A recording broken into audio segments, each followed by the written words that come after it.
Isang mapagpalang araw po, Sir Eric. Tawagin niyo na lamang ako sa pangalang Dante. 35 anyos at tubong samar. Isa po ako sa mga silent listener mo at talagang naaaliw akong makinig ng mga horror narration nyo. Panahon na siguro para ako naman ang magbahagi ng isang makapanindig balahibong karanasan na hango sa totoong buhay. Karanasan po ito ng aking tiyo Ador noong siya'y nabubuhay pa. Naikwento lang din ito sa akin noon ng papa ko na nagbigay ng matinding takot sa tuwing nagbabalik tanaw sa aking isipan. Taong 1989. Sa panahong ito ay kilala sa kanilang lugar si Tiyo Ador bilang isang talamak na manginginom. Araw-araw ay palagi na lang lasing. Madalas makitang pasuray-suray sa daan. Simula noong magbinata ay nakahiligan na talaga uminom ng alak. Lahat ng manginginom ay kilala siya maging sa mga karatig lugar kung saan mayroong handaan tulad ng binyagan, kaarawan at piyesta ay palagi siyang aktibo. Para lang makainom kahit hindi naman imbitado. Dahil sa pagkahilig sa alak ay walang babaeng lumalapit sa kanya. Sa madaling salita, ilag sa kanya ang mga kababaihan. Sino ba naman ang magkakagusto sa isang lalaki na walang alam gawin kundi ang uminom lang ng alak? Maging ang ibang tumador ay iniiwasan siya. Gawa ng mahilig tumumbok na wala namang ambag. Pati ang ibang mga kaanak ay nagawa siyang talikuran dahil puro sakit lang ng ulo ang dala. Kapag lango kasi sa alak ay palaging naghahamon ng away. Sumisigaw sa gitna ng kalsada habang hawak ang itak. Gayunpaman kahit madalas maghamon ng away si Tiyo Ador ay puro hiram na tapang lang naman ang kayang gawin. Puro lang amba ng itak pero halatang takot naman pumatay ng tao. Tanging si ama lamang ang bukod tanging nagmamalasakit sa kanya. Lalo't ang aking ama ang panganay sa magkakapatid. Kuya Nonoy, may pera ka ba? Pautang naman, pambili lang ng alak. Babayaran kita. Ani Tiyo Ador kay ama. Hindi naman nakatiis si ama, kaya binigyan ng kapatid ng pera kahit wag na umanong bayaran. Alam niyang wala naman itong ipambabayad gawa ng walang trabaho. Ador, gusto mo magtrabaho, di ba? Kilala mo si Aling Bebang? Naghahanap kasi siya ng karagdagang tauhan sa farm. Alam mo naman siguro na siya ang nangungunang supplier ng karne sa palengke. Madali lang naman ang trabaho doon. Maglilinis at magpapakain ka lang naman ng mga baboy. Ano kapatid, gusto mo ba? Para masabihan ko bukas ang katiwala ni Aling Bebang. Saad ni ama sa bunsong kapatid. Hindi na nagdalawang isip pa si Tiyo Ador. Kaagad na pumayag lalo't ang kapatid na mismo ang nag-alok. Kuya Nonoy, tatanggapin kaya ako ni Aling Bebang? Tanong niya. Oo naman bunso, ako na ang bahala makiusap kay Aling Bebang. Sagot naman ni ama. Maraming salamat Kuya Nonoy. Sa pamilya natin ikaw lang talaga ang nakakaintindi sa akin. Makakabawi din ako sa iyo balang araw. Salamat ulit Kuya Nonoy. Kinabukasan bago sumapit ang tanghaling tapat ay masayang ibinalita ni ama na tanggap na umano si Tiyo Ador. Kaya naman bago pa man lumubog ang araw ay nagtungo na siya sa palengke dahil darating si Aling Bebang para maningil ng bayad sa ilang pwesto na umaangkat sa kanila ng karne. May dala na rin gamit ang aking tiyo, gawa ng buwanan ng kanyang uwi. Mabait naman si Aling Bebang noong magkausap sila ni Tiyo Ador. Pati ang mga kasama nitong tauhan na nangungulekta ng bayad ay palakaibigan. Halos malula ang aking tiyuhin nang makita kung gaano kalawak ang piggery farm. May 3 malalaking koral kung saan hiwalay ang kulungan ng mga inahing baboy at butakal. Halos hindi mabilang ang dami ng biik. May 13 tauhan ng farm kabilang na ang 3 mga ngatay. Gawa sa konkreto ang istruktura. Nakatirik naman sa bandang dulo ng babuyan ng bahay katayan. Napapalibutan din ng farm ng mataas na bakod at sa tuktok nito ay napapaikot ang barbed wire. Kaya hindi madaling manakawan lalo't laganap noon ang nakawan sa lugar. Bago mag-umpisa si Tiyo Ador itinuro muna sa kanya ng namamahala sa piggery kung ano ang tamang proseso ng pagpapakain at oras ng paglilinis sa mga hawla. Bagaman kahit alam na niya kung paano ito gawin ay minabuti niyang makinig upang maiwasan ang aberya, lalo't marami ang inahin na malapit ng mga anak. Naging pabor naman sa unang trabaho Pagsapit ng gabi kung saan oras na ng pahinga, ay nagkaroon ng inuman. Bumaha ng pulutan, kaya lalong naging interesante ito kay Tio Ador. Nang matikman ang bagong lutong pulutan na huling inilatag ni Mang Fabian, na siyang kanang kamay ni Aling Bebang at namamahala sa buong farm, ay sobra siyang nasarapan. Alam niya kung anong uri ito ng karne dahil madalas niya itong matikman tuwing may inuman. "Masarap ba, Ador?" tanong ni Mang Fabian. "Ang sarap ho. Solid na solid ang lasa," sagot naman niya. "Huwag kang mahiya, Ador. Okay lang sa amin kahit gawin mo pang ulam ang pulutan. Hilig talaga namin dito mamulutan ng karne ng aso. Alam mo ba, Ador, na napakahusay ni Mang Fabian pagdating sa pagkakatay ng aso? Masarap pa magluto." Saad naman ng katabi niya. Halos lahat ng tauhan sa farm ay kaidaran lang din niya, maliban sa katiwala at kanang kamay ni Aling Bebang, na mga kaanak lang din nito. Tinanong ni Tio Ador ang mga kainuman kung saan nila kinukuha ang kinakatay na aso. Gayong gabi-gabi naman kumakatay si Mang Fabian. Anila'y maraming umanong alagang aso ang pagkalat-kalat sa farm. May alaga din ang may-ari na nagsisilbing bantay sa mga nagtatangkang magnakaw. Naniwala naman siya nang marinig ang malalakas na kahul mula sa malayo. Waring nagkalat nga sa paligid ang mga hayop na nagsisilbing bantay. Hindi lang pagpaparami ng demostikong baboy ang nasa loob ng farm. Meron din itong malawak na fish pond, kaya habang tumatagal nadadagdagan ng mga tauhan. Sa naganap na inuman na pag-alaman ni Tio Ador na tanging si Aling Bebang ang nagpalago ng negosyo, buhat noong dapuan ng malubhang karamdaman ng kanyang asawa na siyang nagsimula ng piggery farm. Mas lalo umano itong umunlad ng magsimulang pamahalaan ni Mang Fabian at Mang Berting na kadugulang din ng ginang. Dagdag pa ng katiwala, palagi lang daw nagkaratay sa higaan ng totoo nilang amo. Hindi magawang makapaglakad gawa ng maraming sugat sa katawan at unti-unti nang nabubulok ang mga paa. Natapos ang kanilang inuman sa masayang kwentuhan. Sa unang gabi ay maraming nalaman si Tio Ador tungkol sa buhay ng kanyang mga kasama, lalo na kay Aling Bebang.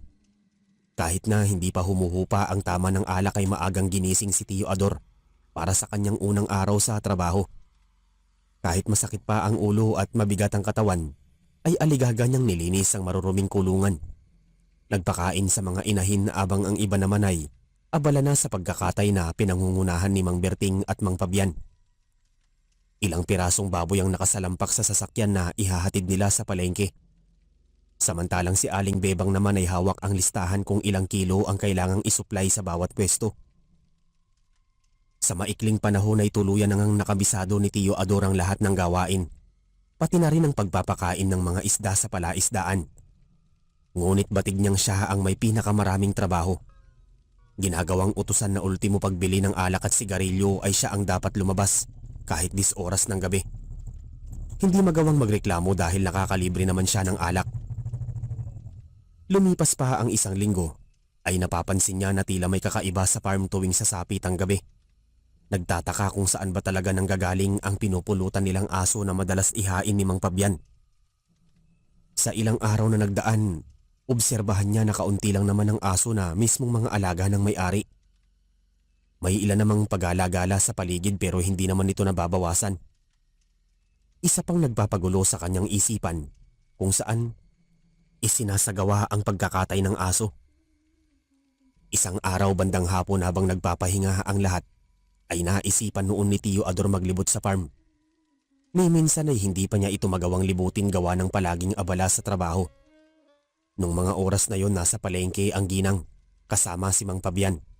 Samantalang si Mang Berting naman ay nasa loob ng bahay katayan. Hindi niya batid kung ano ang ginagawa ng katiwala doon. Alam niya kasing madaling araw lang ginagawa ang pagkakatay.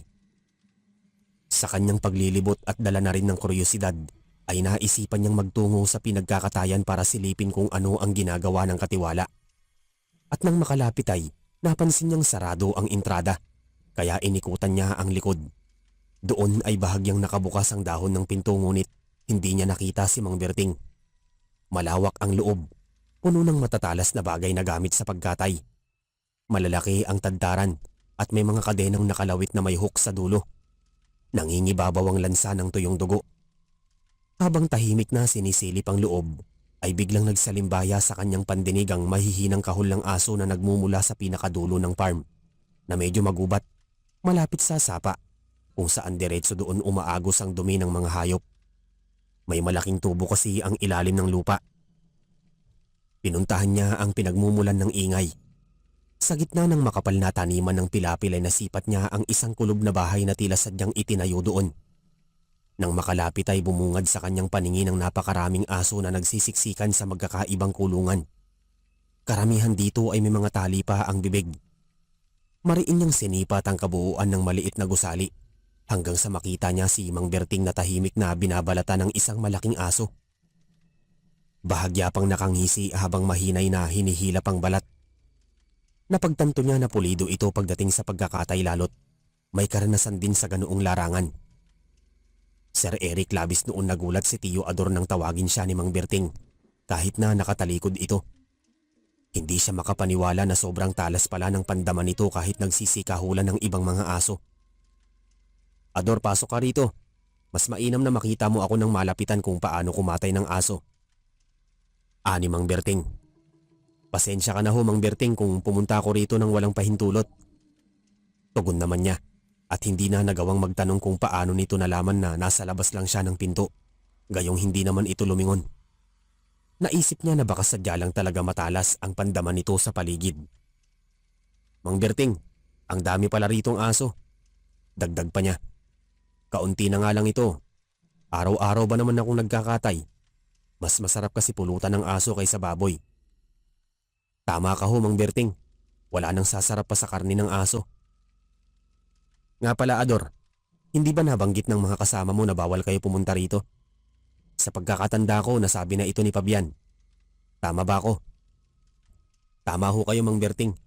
Nasabi na nga ito ni Mang Fabian. Humihingi po ako ng paumanhin sa nagawa kong paglabag sa patakaran dito sa farm." "Walang problema sa akin yun. Magpasalamat ka na lang dahil hindi si Fabian ang nandirito ngayon. Kung nagkataon, mananagot ka talaga sa kanya. Masama pa naman magalit yun. Maiba tayo, Ador. May karanasan ka ba sa pagkakatay? Gusto mo turuan kita?" "Hindi nyo na ho ako kailangan pang turuan, sa katunayan. Matagal na akong tinuruan ng kuya ko kung paano ang tamang proseso sa pagkakatay ng baboy. Kaso nga lang, nagpakalunod ako sa alak, kaya napabayaan ko noon ang aking trabaho. Halos mahigit 1 taon din na puro alak lang ang inatupag ko." "Ah, ganun ba? Pwede ka pala sa slaughterhouse. Ano, Ador? Gusto mo ba maging butcher? Kung gusto mo, bukas na bukas din maaari ka nang magsimula. Ako na bahala magsabi kay Bebang." Hindi na nagdalawang isip pa si Tio Ador. Agad naman niyang sinunggaba ng magandang oportunidad na maging isang butcher. Kinabukasan ng madaling araw ay nag-umpisa na siya sa bagong trabaho. Isinalang sa sangkalan ng isang malaking baboy. Humanga naman si Mang Berting at Mang Fabian sa husay niya sa paghati ng mga joint. Nagpapatunay na matagal nang may kasanayan sa ganoong espeto. "Mahusay ka palang butcher, Ador. Pinabilib mo ako." Ani Mang Fabian. "Sakto lang ho, Mang Fabian. Mas magaling pa rin kayo ni Mang Berting." Sagot naman niya. Laking pagtataka ng mga tauhan sa farm kung paano naging malapit si Tio Ador sa mga kaanak ng may-ari. Halos sila nga na ilang taon nang naninilbihan ay ni minsan ay hindi pa nakapasok sa slaughterhouse. Gayunpaman, alam ng mga ito ang lihim ng katayan maliban kay Tio Ador. Bagaman batid nilang balang araw ay magiging bahagi na ito ng kanilang pamilya. Sa mga nagdaang buwan, hindi nakaligtaan ni Tio Ador magbigay ng pera kay ama bilang pasasalamat. Kahit literal na lasinggero ay marunong pa rin tumanaw ng utang na loob. Subalit 1 beses lang sa 1 buwan ang kanyang pahinga, kaya madalang lang sila magkita ni ama. Simula noong maging butcher, nakahiligan na ni Tio Ador kumatay ng aso. Halos gabi-gabi ay iba't ibang luto ng karne ng aso ang pulutan. Ni minsan hindi sila nagsasawa sa laman nito. Kahit pinupurga na ang tiyan ay walang tigil pa rin sa paglantak nito. Sa loob ng kalahating taon tila may napapansin si Tio Ador sa kanyang katawan. Nagsisimula na siyang tubuan ng galis sa balat hanggang sa kumalat ang mga ito sa buong katawan. Sa halip na magpatingin sa doktor ay pinagwalang bahala na lamang niya ito. Nagpatuloy sa pagkain ng karne ng aso. Dumating sa punto na nasanay na siyang kumain ng hilaw na laman. Isang gabi nahuli ni Mang Berting si Tio Ador na nilalantakan ng buhay na aso sa loob mismo ng kulungan. Nagkalat sa sahig ang sariwang dugo at ilang hibla ng lamang loob. Habang tahimik na nakamasid ang katiwala sa labas ng maraming gwardya, ay bigla namang sumulpot si Mang Fabian. Hindi nakikitaan ng takot sa muka. Sa halip natutuwa ang dalawang makita ang ginagawa ng bagong mga ngatay. Sir Eric, kwento noon ni Ama simula nang maging hayok sa sariwang laman ng aso ang aking tiyuhin, ay naging mabalasik ang anyo nito. Kakaiba umano kung kumilos. Nagulat pa nga noon si Ama nung bisitahin siya nito ng 10 oras ng gabi. Bagaman ang turingan nilang magkapatid ay hindi nagbago. Ador, anong nangyari sa katawan mo? Bakit puro galis ang balat mo? Nakakatulog ka ba ng maayos? Sobra na kasi ang pamamaga ng mga mata mo. Wika ni Ama na halatang nag-aalala sa kalagayan ng kapatid. Ayos lang ako, Kuya Nonoy. Nandito ako para ibigay ang perang to. Kuya, tuwing katapusan ng gabi ako pupunta rito. Medyo busy na kasi ako sa araw. Kahit nga day off ko ay may ginagawa pa rin. Sige na, Kuya Nonoy. Kailangan ko nang umalis. Sagot naman niya. Noong makabalik ng farm si Tio Ador, aksidente niyang narinig ang pinag-uusapan ng mga kasama niya. Siya ang topic ng mga ito. Anilay suga pa umano siya sa laman ng aso. Halos maubos na ang imbakan ng mga ito. Doon niya napagtanto na hindi lang pala si Mang Berting at Mang Fabian ang nakakaalam ng kanyang lihim. Matagal na palang batid ng mga kasamahan niya na kumakain siya ng hilaw na karne. Nilalantakan niya ito ng buhay. Sa halip na magalit dahil patalikod siyang tinitira ng mga ito ay tahimik siyang naupo at nanghingi ng tagay sa tanggero. Likas na kasi sa kanya ang pagiging makapalang muka, lalo't siyang isa ay talamak na manginginom. Kahit maraming galis sa katawan ay hindi siya iniiwasan ng kanyang mga kasama. Parang natural lang sa kanila ang sakit niya sa balat. Umabot sa punto na nagwika ang isang lalaki na lahat naman sila nakaranas ng ganoong sakit sa balat. Dagdag pa nila may mabisa umanong gamot si Aling Bebang. May espesyal daw na alak na kayang lunasan ng sakit. Alam din daw ito ni Mang Berting at Mang Fabian. Nung mga oras na yon umalis ang dalawang namamahala lulan ng sasakyan. Ngunit makalipas ang ilang sandali ay dumating ang mga ito. Puno ang sasakyan ng mga sako na tila may gumagalaw na bagay sa loob ng mga ito. Hanggang sa makarinig ng mahinang pagkahol. Mga asong ninanakaw nila tuwing sasapit ang gabi. Kaya naman isang sekreto ang nabulgar. Sina Mang Berting at Mang Fabian ang sangkot sa pagkawala ng mga aso sa lugar. Subalit hindi lang yun ang nakatagong lihim sa farm. Mayroon pang mas malalim na sekreto na hindi madaling mabunyag. Ador, pinapatawag ka ni Madam Bebang. Ani Mang Fabian bago inutusan ng kanyang mga kasama na buhati ng mga sako na naglalaman ng mga aso. Habang naglalakad si Tio Ador papunta sa tahanan ng ginang, pakiramdam niya tila may mga matang nakamasid sa kanya. Mula sa malayong distansya na naghihintay sa kanyang pagdating. Dahil malaki ang bahay ng may-ari ay mayroon itong dalawang palapag ay hindi niya maiwasang kabahan lalo't dalawang katao lang ang nananahan doon. May sariling cabin kasi ang mga tauhan. Samantalang ang mga kaanak naman ay may sariling tahanan sa likod lamang ng malaking gusali. Nang makarating sa tarangkahan ay hindi na siya nagtaka kung bakit nakapatay ang sindi ng mga ilaw. Tanging liwanag lang na nagmumula sa kandila ang aandap-andap sa itaas. Kung kaya't may kadiliman ng ibabang bahagi. Nakabukas na ang dahon ng pinto at nakaabang na rin sa sala ang ginang habang nakaupo sa mahabang sofa. Sapat na ang sinag ng buwan para maaninag ang hawak nito. Ador, pasok ka. Maupo ka rito sa tabi ko. Bungad na wika ni Aling Bebang. Madam, pinatawag mo raw ako? Tanong niya nang makalapit. Oo, pinatawag nga kita. Tama nga ang narinig ko na nagsisimula ng magsugat ang katawan mo. May gamot ako para dyan. Pero bago yan, samahan mo muna ako uminom. Sagot naman ng ginang. Baka magalit po ang mister nyo. Hindi yun magagalit. Saka hindi niya naman ito malalaman. Baldado na ang asawa ko. Ni hindi magawang makalakad. Sa kalagitnaan ng inuman ay parehong uminit ang kanilang katawan. Naunang bumigay si Aling Bebang at biglang sinunggaban ng halik si Tio Ador. Naging mapusok ang kanilang mga labi at ang malambot na supaha ang nagsilbing sapin ng kanilang pagtatalik. Hindi pa nakontento ang ginang. Hinila ang butcher patungo sa hagdan at doon pinagpatuloy ang kasabikan ng laman. Sa pangatlong pagtatalik nila ay naganap sa bakanting silid sa pangalawang palapag. Halos inabot sila ng madaling araw. Dumaloy sa katawan nila ang malagkit na pawis na may kasama pang malansang amoy mula sa laway ng ginang. "Madam, sigurado ka bang hindi tayo narinig ng asawa mo?" Usisang tanong ni Tio Ador matapos nilang makaraos.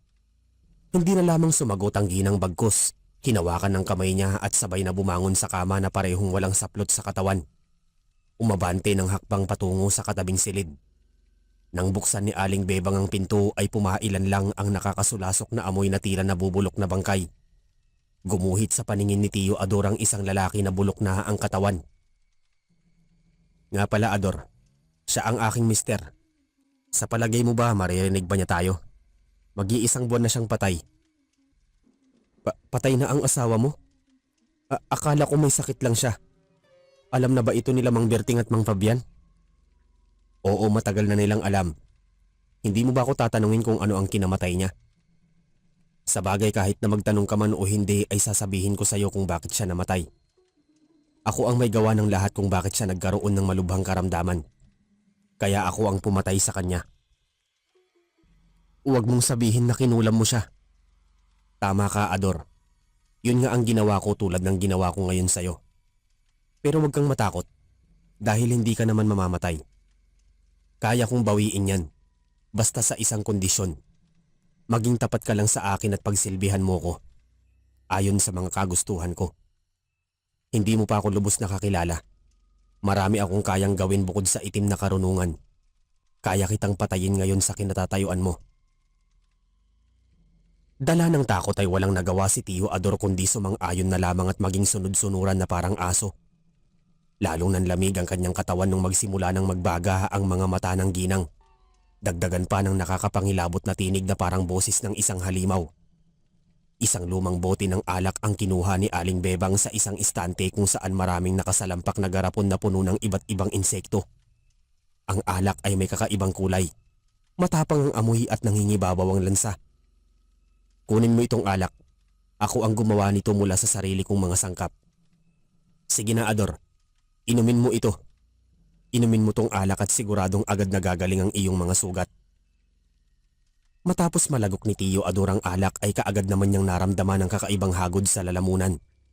Tila parang hinahalukay ang kanyang kalamnan, lalo na ang bituka. Ilang saglit pa ay nakaramdam ng matinding pagkahilo. Pakuwari niya ay umiikot ang apat na dingding. Dumating sa punto na may lumabas na pulang likido sa kanyang ilong hanggang sa sumuka ng dugo. Pakiramdam pa niya na tila sumisikip ang daanan ng hangin sa lalamunan. Di nagtagal ay namilipit siya sa sakit na animoy may gumagapang sa kanyang kalamnan. Sigaw lang siya ng sigaw. Halos umpugin na niya ang ulo sa pader. Maibsan lang ang sakit. Ilang minuto pa ang lumipas ay tuluyan na nga siyang nawalan ng malay. Kinabukasan nagising siya na tirik na ang araw at napapatanong kung bakit nasa loob na siya ng kanyang silid. Nang pasadahan ng tingin ng balat ay laking gulat dahil naglaho na ang kanyang mga pausbong na sugat. "Mabuti naman at gising ka na, Ador. Masakit pa ba ang ulo mo?" Bungad na wika at tanong ni Mang Fabian. "Maayos na ho ang pakiramdam ko. Medyo mabigat nga lang ang katawan ko." Sagot niya naman na hindi maalis ang tingin sa nanumbalik na balat. Mang Fabian, sino ho ba ang nagdala sa akin dito?" "Sino pa ba? E di ang sarili mo. Alam mo, Ador, hindi na mahalaga kung sino ang nagdala sa iyo rito. Natutuwa ako na bahagi ka na ng aming pamilya. Balang araw masasanay ka rin sa bago mong katauhan." Habang nag-uusap noon ang dalawa ay bigla namang pumasok ang mga tauhan sa piggery. Naging maamo ang mga ito sa kanya. Malaki ang pinagbago ng kanilang mga kilos na labis niyang ikinagulat. Sa tuwing sasapit ang gabi ay palagi siyang sinusumpong ng pananakit ng ulo. Nawawala sa sarili at nagiging mabangis na parang isang halimaw. Nakahiligan kumain ng hilaw na karne. Minsan hindi lang aso ang biktima kundi pati na rin mga baboy. Kapag nagigising sa umaga ay palagi na lang naglilimahid sa dugo ang suot na damit. Hanggang sa isang gabi tuluyan nang makontrol ni Tio Ador ang bagong katauhan. Ang maging ganap na isang aswang. Isa lang ang naglalaro sa kanyang kamalayan. Hinawaan siya ni Aling Bebang gamit ang alak. Napag-alaman pa niya na lahat ng tao sa farm ay nagmula sa angkan ng mga aswang. isang pamilya na nanggaling sa lipi ni Aling Bebang. Dahil sa nangyari noon kay Tio Ador, nakalimutan niyang bisitahin ang aking ama. Halos ilang buwan hindi dumalaw sa kanyang mga magulang. Ang dahilan kung bakit hindi makaalis ng farm, gawa ng palaging abala sa pagkakatay ng baboy. At sa hapon naman ay binibira ang aso para gawing pulutan. Subalit kakaibang pulutan na ang nakahain sa mesa. Nagagawa nilang kainin na hindi kailangan pa dumaan sa apoy. Sa kasagsagan naman ng gabi ay ginagawa siyang parausan ni Aling Bebang. Hindi naging hadlang ang pagitan ng edad, lalo't pareho naman silang uhaw sa tawag ng laman. Nakiusap din noon ang aking tiyuhin na gusto niyang sumama sa pagdi-deliver ng mga baboy sa palengke, ngunit tumanggi ito. Aniya, hindi umano siya purong aswang. Nilikha lamang siya gamit ang hawa. Kaya delikado kung makikisalamuha siya sa maraming tao. Mainam na tumutok na lamang sa pagiging butcher, lalo't parami ng parami ang mga umaangkat ng karne. Isang araw kinumbida si Aling Bebang ng isa nitong kaanak sa malayong bayan. May magaganap umanong kasalan. Dahil mga kadugulang ang imbitado ay naiwan mag-isa si Tio Ador. Higit sa lahat, wala umanong magbabantay sa farm. Tila lubos na ang tiwala sa kanya ng may-ari. Kahit si Mang Berting at Mang Pabian ay itinuturing na siyang supling. Ginampanan naman noon ni Tio Ador ang kanyang tungkulin. Hindi lang bilang isang butcher. Nagawa niya kasing magpatrolya sa bawat sulok ng farm. Pinakain ng maayos ang mga baboy at maiging nilinis ang mga hawla. Ngunit pagkagat ng dilim ay hindi niya maiwasan ang pagkalam ng sikmura. Kaya isang biik ang kanyang naging hapunan. Sinipsip niya ang dugo nito bago lantaka ng sariwang laman. Halos kasamang masimot ang maruming bituka. Sa kalagitnaan ng gabi, tila may bumubulong kay Tio Ador. Animoy itinutulak siya ng tinig nun papunta sa bahay ng ginang. Sinunod niya kung ano ang bumubulong sa kanyang isipan. Dinala siya ng sariling mga paa sa silid kung saan naroon ang labi ng asawa ni Aling Bebang. Ang nabubulok na katawan ng totoong may-ari ng farm ay isang malaking palaisipan. Kung talagang namatay nga ito sa kulam, bakit hindi magawang ilibing ito o itago ang bangkay? Madiing pinasadahan ni Tio Ador ang buong paligid ng silid. Walang bakas na anumang larawan. Tanging mga kortina at agyo sa kisame ang makikita, hanggang sa may kumalampag na bagay sa ilalim ng kama. Noong silipin niya ang silong ay tumambad sa kanyang paningin ng isang lumang photo album. Ang nakapagtataka kung saan nanggaling ang ingay, gayong nakalapag naman ito sa sahig. Dahil sa patang liwanag ng mga kandila ay dahan-dahan niyang binuksan ang hawak na bagay. Nakita niya ang isang masayang larawan ng isang pamilya. 4 ang bilang ng nasa larawan, kabilang ang 2 bata, isang lalaki at isang babae. Ngunit hindi kasama sa larawan si Aling Bebang. Ibang katipa ng kahawak kamay ng lalaki na nagmamay-ari ng bangkay sa ibabaw ng kama. Halos lahat ng pahina sa photo album ay wala talaga ang ginang. Habang pinagmamasdan niya ang napakaraming larawan ay may narinig siyang mga yabag mula sa kisame. Kaya dali-dali niyang binaklas ang manipis na tabla. Kumuha siya ng isang kandila at pinasok ang loob nito. Nagulantang nang makita ang mga nakalukot na mga kumot na may bahid pa ng natuyong dugo. Sir Eric, halos nang ilabot si Tio Ador nung buksan ng 3 magkakatabing puting tela.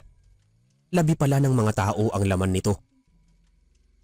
Sa sukat ng 2 nabubulok na katawan na halos pamahayan ng mga uod ay mailalarawan na labi ito ng mga bata. Nagsimula nang magduda si Tio Ador na baka ang buong pamilya ang nasawi sa kamay ng ginang. Ngunit ang gumugulo sa kanyang isipan kung sino ba talaga si Aling Bebang. Ano ang koneksyon nito sa nasabing pamilya?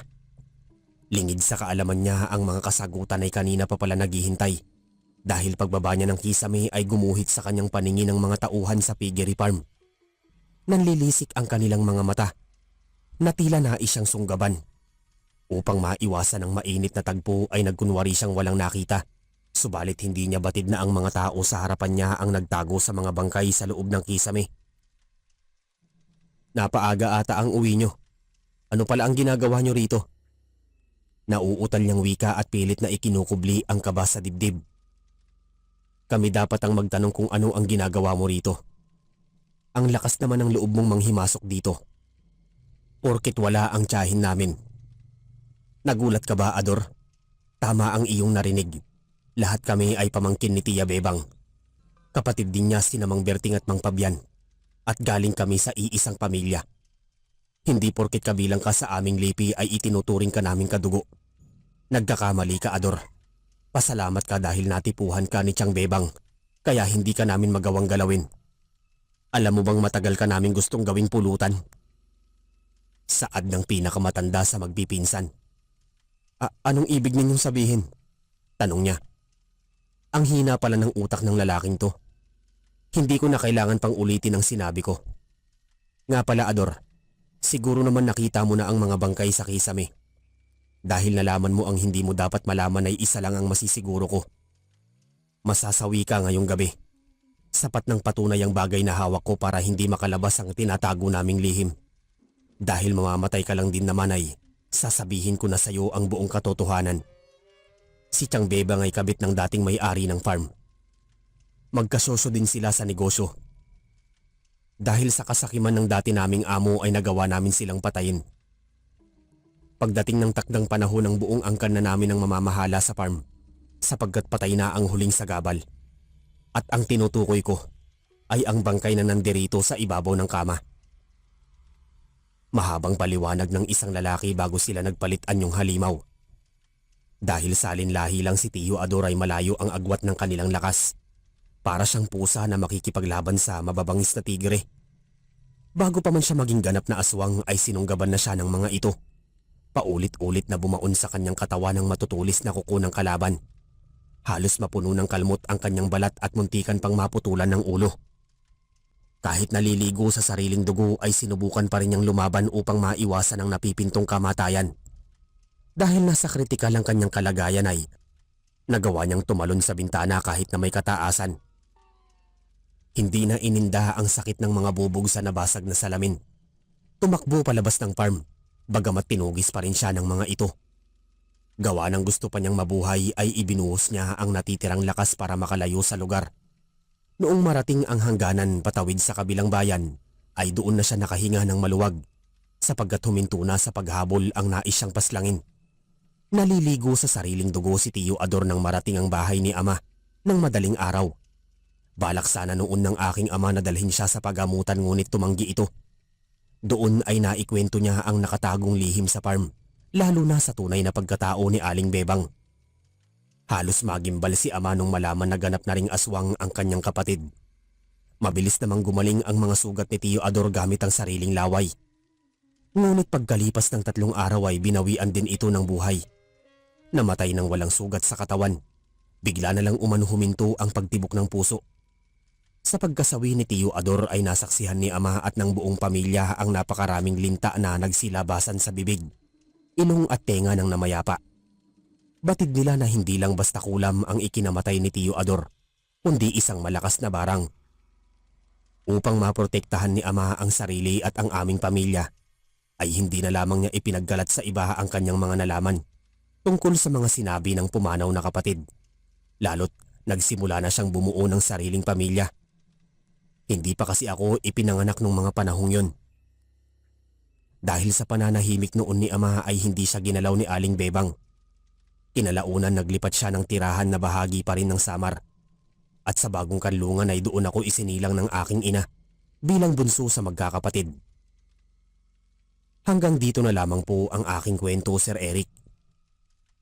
Maaring maraming nagdagdag sa kwento tungkol kay Tio Ador. May posibilidad din na baka gawa-gawa lang ito ng aking ama. Ang nais ko lang ay maibahagi ito sa mga tagapakinig. Lubos na nagpapasalamat. Ang inyong masugid na taga-subaybay.